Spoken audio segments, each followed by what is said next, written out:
이 시간 함께 나눈 말씀을 가지고 버려진 조각 다윗의 족보가 되다 라는 제목으로 함께 말씀을 나누고 은혜 받는 시간 갖기를 원합니다. 유럽의 오래된 성당들이나 우리나라에도 좀 오래된 가톨릭 성당들 그런 성당 안에 들어가 보면 벽과 천장을 가득 메운 거대한 모자이크 이런 것들이 눈앞에 펼쳐지게 되죠. 그리고 그 광경을 보게 되면 입이 딱 벌어지게 됩니다. 수만 개의 형형색색 유리 조각이 어우러져서 그리스도의 생애와 성도들의 영광을 아주 장엄하게 그려주고 있습니다. 그런데 그 조각 하나하나를 가까이 들여다보면 모서리가 깨지고 색이 탁한 그리고 바닥에 그냥 굴러다녀도 아무도 줍지 않는 볼품없는 파편인 거죠. 그런데 그 한 조각 한 조각이 위대한 예술가의 손에 들려져서 버려진 파편 이것들이 하나의 그림으로 성벽 하나하나에 맞춰지는 그 순간 그 하찮던 조각은 성단 전체를 빛내는 걸작이 되고 마는 겁니다. 그래서 그 조각은 하나라도 없으면 안 되는 위대한 그림의 일부분으로 태어나죠. 오늘 우리가 함께 살펴볼 룻기 4장의 결말이 이 모자이크의 완성을 보여주는 것처럼 아주 장엄하고 웅대하게 그려지고 있습니다. 우리가 이제까지 살펴본 룻기, 이 룻기에 나오는 나오미와 룻의 삶은 조각조각이었다고 할 수 있죠. 모압에서 남편과 두 아들을 잃어버렸습니다. 잃어버린 상실감 속에 텅 빈 손으로 그들은 베들레헴으로 돌아왔습니다. 돌아와서 그 이웃들을 붙잡고 통곡하죠.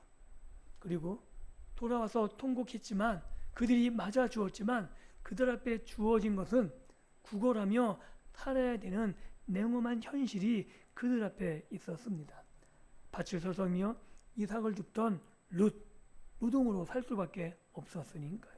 그리고 한밤중 타작마당에서의 두렵고 떨리는 순간들이 있었고 그 두렵고 떨리는 순간을 순종으로 헤쳐나가는 그 모습을 우리는 살펴보았습니다. 세상의 눈으로 보면 한낱 가련한 이방 여인 그리고 늙은 처절한 과부의 생존기 그 이하도 이상도 아닌 거죠. 그리고 그렇게 보면 이 룻기는 역사의 뒤안길에 버려진 그냥 볼품없는 유리조각 같다고 할 수 있습니다. 그러나 오늘 본문은 이 작고 초라한 조각들이 만군의 여호와라는 거대한 하나님의 손에 붙잡혀져서 구속사의 밑그림 속에 어떻게 메시아의 족보로 완성돼 가는지를 아주 장엄하게 펼쳐져 보여줍니다. 보아스와의 룻의 결혼을 그리고 이 둘의 결혼을 향한 백성의 축복으로 시작해서 오벳의 출생과 다윗 왕으로 이어지는 족보에 이르기까지 하나님은 우리의 가장 평범하고 남루한 일상을 빚어서 하나님 나라의 역사를 쓰고 계시다는 거죠. 우리가 성경을 통해 옛날 이야기로 우리가 마주하게 되면 의미가 없는 거예요. 아브라함의 이야기가 그냥 성경에 있는 이야기가 아니라 오늘 아브라함을 빚으시듯이 나를 빚으시는 말씀으로 우리가 경험해야 되는 거죠. 오늘 룻기의 이야기는 룻을 향한 하나님의 이래가 아니라 하나님의 예수를 통한 나에게 인애를 베푸시는 그 경험 속으로 우리가 함께 들어가야 되는 겁니다. 그렇게 될 때 룻의 일상이 오늘 우리의 일상이 되는 것이고 룻의 일상을 빌어 하나님의 구속사를 완성한 그 손길이 오늘 나의 일상을 빚으시는 하나님의 손길로 경험하게 되는 거죠. 그래서 오늘 룻기의 마지막 말씀을 통해 텅 빈 인생을 생명으로 채우시는 하나님의 섭리를 나를 채우시는 하나님의 섭리로 함께 경험하고 찬양하며 나의 작은 순종이 그리스도의 거대한 구속사 안에서 얼마나 아름답게 자리 잡는지를 확인할 수 있는 그런 하나님의 은혜를 경험하는 복된 시간이 될 수 있기를 예수님의 이름으로 축복합니다. 보아스가 성문에서 더 가까운 친족, 그 친족의 포기를 확인했습니다. 지난 시간에 살펴본 내용입니다. 그리고 룻을 아내로 맞아 엘리멜렉 가문의 기업을 무르겠다고 공식적으로 선언합니다.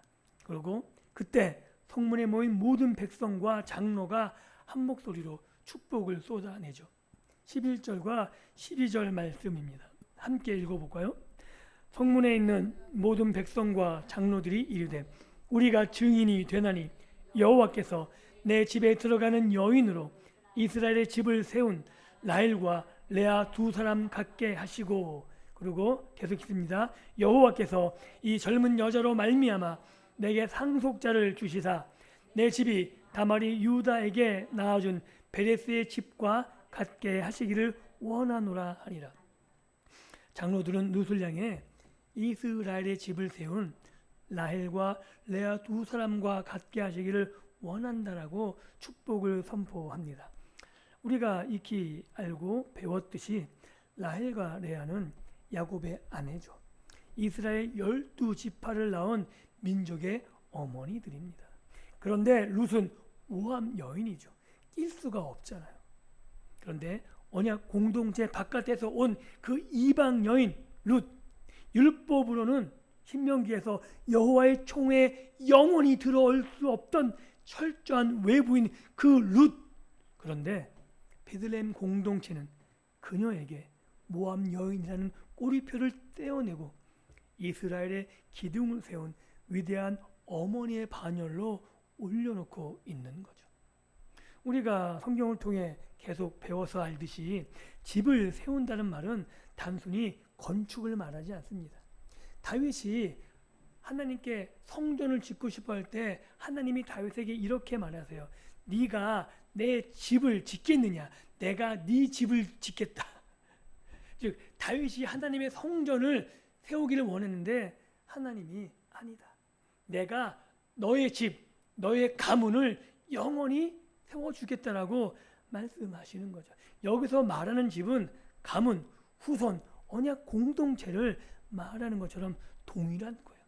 즉 이 모함 여인 룻을 통해서 언약의 가문이 세워질 거다라고 말하는 거죠.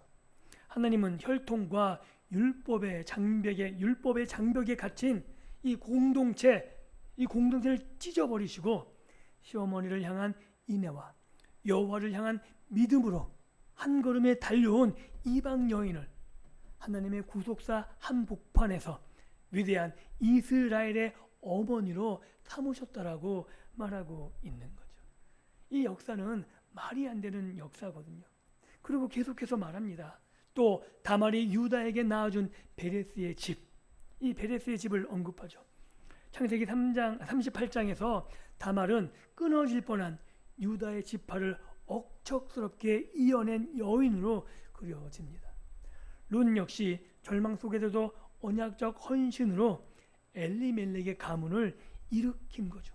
그것이 다말과 거의 유사하다고 성읍 장로들이 룻을 칭송하면서 말하는 겁니다. 끊어질 대를 잇게 하는, 하나님의 구속사의 왕가를 잇게 하는 그 역할을 룻에게 맡기는 칭송을 하고 있는 거죠.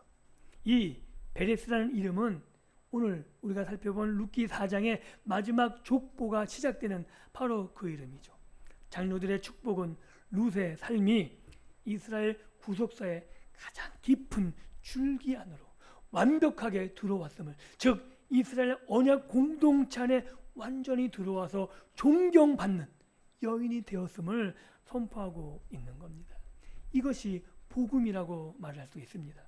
우리 역시 영적으로는 룻처럼 하나님 나라 바깥에서 서성이던 이방인이죠. 죄로 멸망받아 마땅할 영적 고아라고 말할 수 있습니다. 그러나 참된 보아스이신 예수 그리스도께서 십자가에서 친히 값을 치러 우리를 구속하셨고 외인이었던 우리를 하나님의 가족으로 거룩한 성전의 기둥으로 세워주셨다라고 말하고 있습니다. 그러므로 교회는 끼리끼리 모이는 그런 모임의 장소가 아닌 거죠. 담을 치는 닫힌 모임이 교회가 되어서는 안 된다는 겁니다. 룻처럼 낯설고 상처 입은 자에게, 이방인과 약자, 그들에게 십자가의 은혜로 품어내는 것이 교회이어야 합니다. 그리고 그들이 하나님 나라의 당당한 주인공으로 세워가는 그 일을 우리에게 맡기셨습니다. 그래서 우리 교회가 이런 환대의 공동체가 될 수 있기를 예수님의 이름으로 축복합니다. 그리고 백성의 이런 축복이 끝난 뒤 13절은 룻기 결말에 신학적인 내용을 한 문장에 담아내죠. 이에 보아스가 룻을 맞이하여 아내를 삼고 그에게 들어갔더니 여호와께서 그에게 임신하게 하심으로 그가 아들을 낳은지라. 룻기 1장에서 이렇게 기록하고 있죠. 룻은 모압에서 말론과 10년 가까이 살았지만 끝내 아이를 낳지 못한 여인이었습니다. 늙은 나오미 역시 내 태중에 너희 남편 될 아들들이 아직 있느냐 이렇게 탄식하며 생명의 탄생이 불가능한 아예 절망스러운 마라의 인생임을 우리가 나오미의 입을 통해 들었습니다.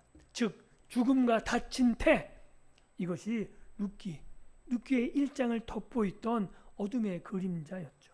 그런데 13절에서 반전이 그려집니다. 여호와께서 그에게 임신하게 하심으로.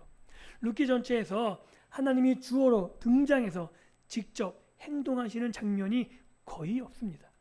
계기를 피해 모압으로 간 것도 사람의 선택, 이삭을 주우러 나간 것도 룻의 선택, 타잔 마당에 청혼을 계획한 것도 나오미의 선택, 성문에서 책임을 다한 것도 보아스의 결단, 전부 다 사람이 주어로 등장합니다. 책 전체가 인간의 치열한 일상들, 책임 있는 발걸음, 책임 있는 결단, 이런 것들을 가득 채워져 있죠. 그런데 바로 그 인간의 결단과 책임 그 한가운데서 10년 동안 닫혀있던 태를 열어 생명을 잉태하게 하신 분이 오직 하나님이셨음을 기록하고 있는 겁니다. 여기서 우리는 한 가지 진리를 살펴보게 됩니다. 사람의 신실한 순종과 하나님의 주권은 서로 다투지 않는다는 거죠. 내가 하면 하나님이 가만히 계시고 하나님이 하면 나는 가만히 있어야 되는 이런 관계가 아니라는 거죠. 룻과 보아스가 인애를 다하는 그 평범한 발걸음 속에 하나님은 보이지 않게 함께 일하고 계셨다는 겁니다. 생명 그 자체, 닫힌 태를 여는 그 기적만큼은 인간의 능력 바깥에 있었고 처음부터 끝까지 하나님의 선물이었죠. 그러나 이 선물이 되기까지 인간의 발걸음, 인간의 결단, 이 모든 것들을 하나님이 사용하셨다고. 그 모든 선택과 그 모든 발걸음 위에 하나님이 함께 일하셨다라고 그렇게 기록하고 있는 겁니다. 그런데 세상은 끊임없이 가짜 복음을 설파하고 있죠. 내 인생은 네 거고 네가 책임져야 되는 거야. 하나님이 개입하시는 것이 아니고 내가 노력하고 내가 통제해야 되는 것, 그래야지만 네 미래가 안전하게 보장된다라고 끊임없이 우리에게 거짓 복음을 이야기합니다. 자력, 구원, 내가 내 인생을 마치 구원할 수 있는 것처럼, 내가 우리 가족의 인생을 책임질 수 있는 것처럼 끊임없이 거짓 복음을 이야기합니다. 그러나 성도 여러분, 우리의 노력과 우리의 순종이 아무리 귀하다고 해도 구원의 열매를 만들어낼 수 없습니다. 오직 닫힌 태를 여시고 없는 것을 있는 것 같이 부르시는 하나님만이 우리 인생의 텅 빈 그 자리에 진정한 생명을 탄생케 하십니다. 십자가를 보십시오. 가장 철저한 죽음과 실패의 자리였던 그곳에서 하나님이 친히 부활의 능력을 부으셨고 그 부활로 말미암아 온 인류를 살리는 영원한 생명, 예수의 생명이 새롭게 태어났음을 우리는 확인할 수 있는 거죠. 내 힘으로 어찌할 수 없어 멈춰선 삶의 불임 앞에 우리가 있을 수 있습니다. 내 능력이 끝나는 그 절망의 끝자락, 그 끝자락이야말로 하나님이 친히 일하시는 기적의 출발점이라고 오늘 룻기는 우리에게 보여주고 있는 겁니다. 그리고 악의 울음소리가 마침내 들리죠. 악의 울음소리가 베들레헴에 울려 퍼지자 이웃들이 달려와서 환호합니다. 14절부터 17절을 우리가 살펴보면 흥미로운 한 가지가 눈에 띄입니다. 여인들의 축복이 아기를 낳은 룻이나 그 아버지 보아스에게 향해 있지 않아요. 철저하게 나오미에게 향해 있습니다. 제가 읽어보겠습니다. 여인들이 나오미에게 이르되 찬송할지로다 여호와께서 오늘 내게 기업 물을 자를 없게 하지 아니하셨도다. 이는 내 생명의 회복자며 내 노년의 봉양자라. 곧 너를 사랑하며 7 아들보다 귀한 내 며느리가 낳은 자니라 하니라. 우리가 한번 기억해 봐야 될 게 있습니다. 모압에서 빈손으로 돌아온 나오미를 향해 온 동네가 이렇게 말하죠. 이가 나오미냐? 나오미는 이렇게 대답합니다. 내가 풍족하게 나갔더니 여호와께서 나를 비어 돌아오게 하셨다. 그리고 통곡했습니다. 그녀의 품은 텅 비었고 그녀의 미래는 소망이 없었습니다. 그런데 16절에 이렇게 이야기하죠. 나오미가 아기를 받아 품에 품고 그의 양육자가 되니. 룻기는 비어라는 말로 시작한 책입니다. 그리고 이제 그 빈 품에 따뜻한 생명, 룻이 낳은 오벳이 그 자리를 채워 있습니다. 책의 첫 장면과 마지막 장면이 아주 정확히 마주보며 비유가 체험으로 대조를 이루고 있죠. 여인들은 이 아기를 나오미의 생명의 회복자라 부릅니다. 단지 우울했던 마음에 위로가 생겼다는 정도가 아니라 끊어져 사라질 뻔한 엘리멜렉 가문이 다시 살아났고 노년의 생계가 보장되며 잃어버렸던 언약 백성의 정체성이 온전히 회복되었음을 선언하는 승리의 찬가가 들려지고 있습니다. 그리고 이 회복의 배후에 7 아들보다 귀한 며느리 룻의 목숨 건 인애가 있었다고 우리에게 말해주고 있습니다. 고대 사회에서 7 아들은 인간이 누릴 수 있는 최고의 복이라고 말하는 거죠. 단지 아들이 7이 아니라 수많은 아들, 그 어떤 사람들보다 가장 많은 아들이 집에 있다는 표현이에요. 제가 성경 공부 시간에 말했듯이 옛날에는 사람이 많은 게 최고라니까요. 그러니까 7 아들이란 얘기는 복이란 복을 다 받았다는 얘기죠. 세상에 어떤 7 아들이 있다 한들 자기의 모든 미래를 내려놓고 시어머니 곁을 지킨 이방 며느리의 사랑에 비견하겠냐고 이렇게 노래를 불러주고 있는 겁니다.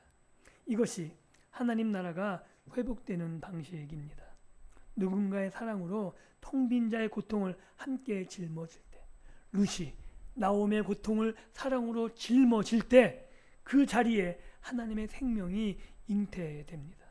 오벳은 룻과 보아스의 아들이었지만 절망에 빠졌던 나오미를 위해 주어진 아들이기도 했습니다. 우리는 모두 영적으로 빈손된 나오미와 같습니다.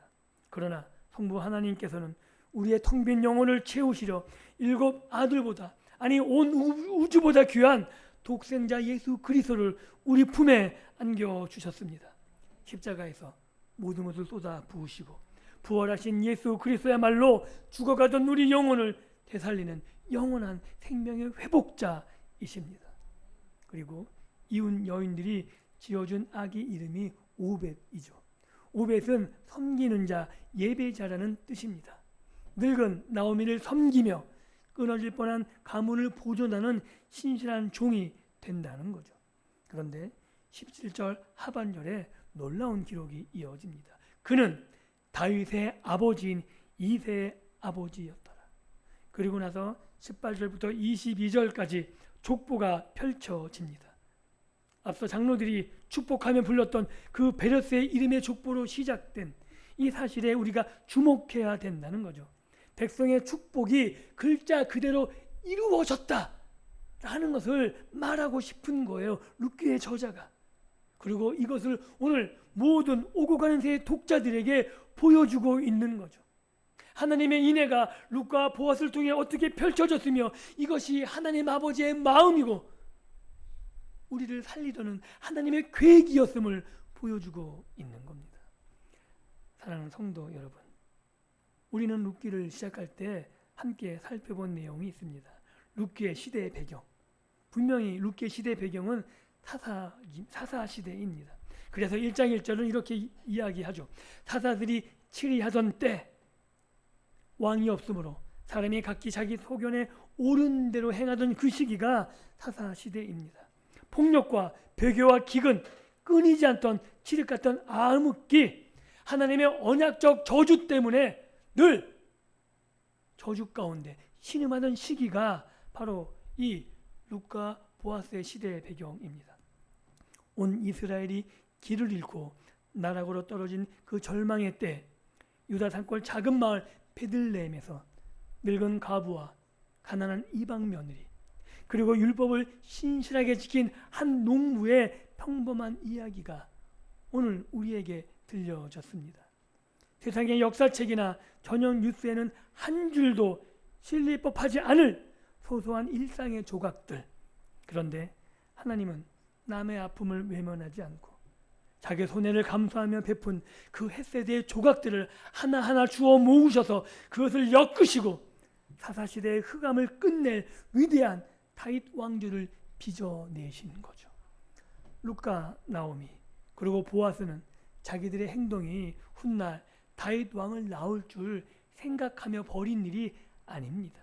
그들은 그저 오늘 하루 눈앞에 주어진 연약한 이웃을 책임졌고 사랑했으며 하나님의 말씀에 순종했을 뿐입니다.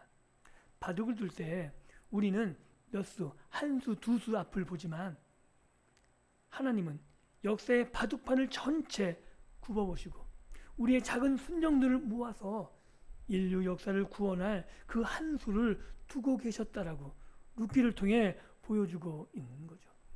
그리고 이 족보는 다윗에서 멈추지 않습니다. 수백 년을 건너뛰어 마태복음 1장에서 이 족보를 다시 불러내서 놀라운 이야기를 펼쳐냅니다. 그 계보 안에는 가나안 여인 라합도 있었고 모압 여인 룻도 함께 있습니다. 율법에 밀어낸 두 이방 여인이 도리어 메시아 족보를 잇는 통로가 된 거죠. 그렇습니다. 룻기에 이 작고 이름 없던 이 룻의 헌신, 그 헌신은 마침내 온 우주의 참된 왕이시며 영원한 구속자이신 예수 그리스도를 이 땅에 보내는 거룩한 생명줄이 되었다고 말합니다. 예수님이야말로 십자가에서 살과 피를 찢어 우리의 죄값을 치르시고 텅 빈 우리 심령에 영원한 생명을 부어주신 참된 생명의 회복자 되십니다. 믿으십니까? 이제 룻기를 마무리하고자 합니다. 룻기 4장의 결말은 옛날 이야기의 해피엔딩이 아니죠. 잘 먹고 잘 살았더라. 이 이야기가 아닙니다.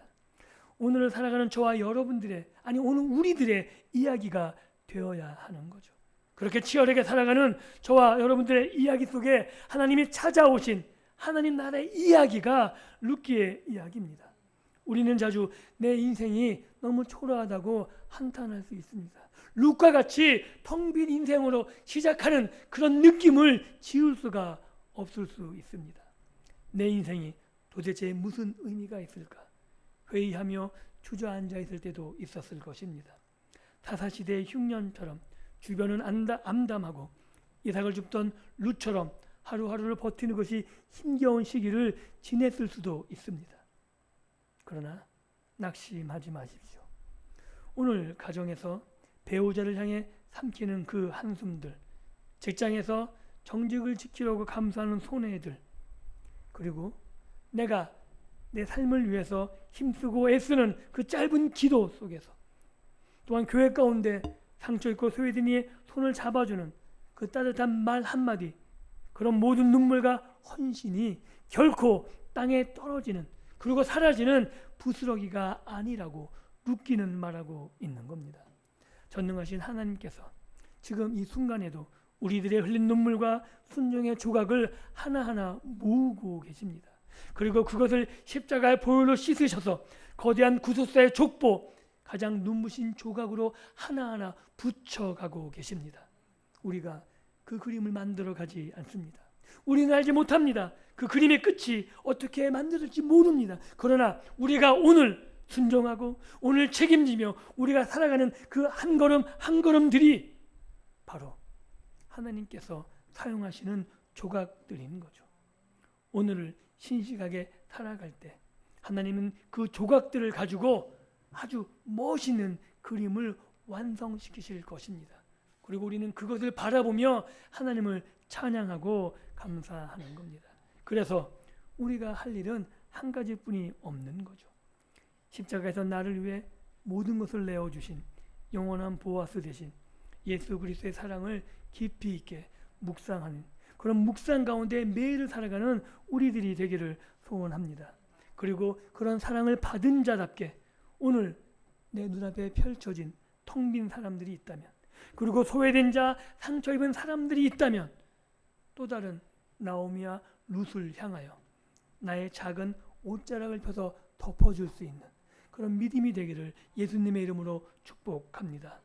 텅 빈 마라의 인생을 생명으로 채우시는 하나님의 섭리를 찬양하며 남은 평생 나의 작은 일상을 예수 그리스도의 거대한 구속사에 잇대어서 살아가는, 그리고 그 마지막을 바라보며 그 찬란한 그 영광을 소망하며 매일매일 충실하게 하나님의 이름과 예수 그리스도의 이름으로 살아가는 하나님 나라의 귀한 백성으로 살아가시기를 우리 구주 예수 그리스도 이름으로 간절히 축원합니다. 기도합니다.